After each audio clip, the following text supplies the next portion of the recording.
Eu sou Manu Magalhães, turismóloga, licenciada em Letras, especialista em docência do ensino superior com extensão em História e mestre em Comunicação. E hoje eu te convido para percorrer mais um capítulo da história da Bahia. Mas eu já te peço para deixar um joinha porque isso ajuda muito o nosso canal. Sem mais demora, bora começar?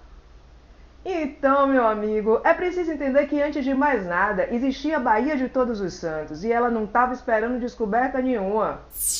Antes de ser a Baía de Todos os Santos, esse lugar já tinha nome, história e dono. Chamava-se Quirimurê, o grande mar interior.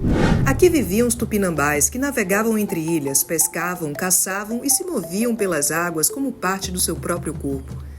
Quirimurê era fonte de vida, alimento e espiritualidade.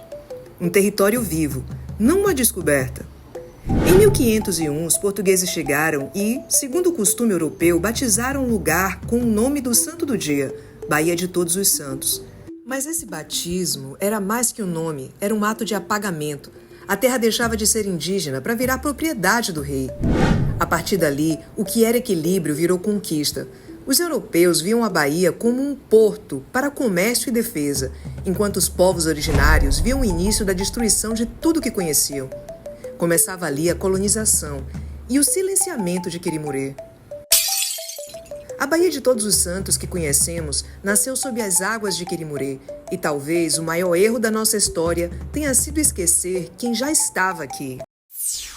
Em 1501, quando os portugueses ancoraram por aqui, no dia dedicado a Todos os Santos, acharam muito conveniente batizar o lugar assim. Mas para os povos originários o nome era outro. Os tupinambás chamavam Quirimurê a baía que sustentava aldeias inteiras. Essa era uma área de pesca, de cultivo, de água segura para navegação, de floresta suficiente para garantir a sobrevivência desse povo. Os tupiniquins ocupavam trechos próximos, que tinham modo de vida próprio. Havia toda uma organização, havia língua, rituais, estruturas internas. O território tinha dono e dinâmica antes de qualquer intervenção externa. Por isso, quando os portugueses chegaram, já havia uma ocupação, havia uma sociedade estabelecida e organizada. O contato foi rápido e tenso, e os grupos indígenas não estavam dispostos de forma nenhuma a aceitar engenho, desmatamento, coerção.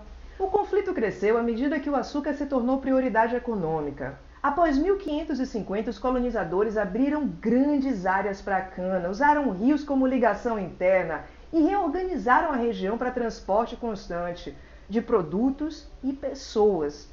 No fim do século XVI, dezenas de engenhos ocupavam o recôncavo, era açúcar, tabaco, mandioca e uma circulação interna de embarcações que movimentaram a economia baseada em exportação e ausência completa de direitos. Esse avanço gerou reação, é claro. A esse exemplo a gente tem a rebelião Tupinambá, que ocorreu entre 1555 e 1559. Diante da expansão açucareira no Paraguaçu, os tupinambás atacaram engenhos e tentaram proteger seu território, evidentemente. Eles enfrentaram colonos, mas expedições armadas, comandadas principalmente por Mendes Sá, destruíram aldeias e encerraram a resistência. Esse é um episódio que desmonta a narrativa que a gente aprendeu na escola, de convivência tranquila. A gente entende que Salvador surge em um clima de guerra e imposição. Depois disso veio a catequese obrigatória, epidemias e a exploração de áreas litorâneas.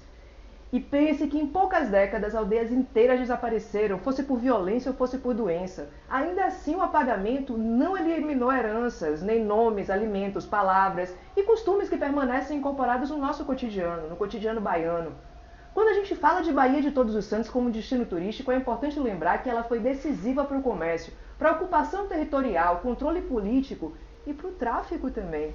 Durante séculos, tudo passou por ali. Fosse rota para as Índias, açúcar para a Europa, tabaco para o Atlântico escravagista, além de religião, guerra, religião, escravidão e mais tarde a indústria. Antes de qualquer projeto de colonização, a Bahia era indígena. E reconectar isso significa reconstruir protagonismo histórico. Sem os povos originários não existiria Bahia. Sem Quirimurê não existe Salvador, meu povo. E essa é apenas uma introdução. No próximo capítulo, a gente vai entrar com os donatários, os engenhos estruturados, os lucros crescentes e o motor essencial da economia colonial. O trabalho imposto sem pagamento. A gente vai entrar nos engenhos. Bora? E se gostou desse conteúdo, lembra de curtir e compartilhar. Vamos juntos espalhar nossa história.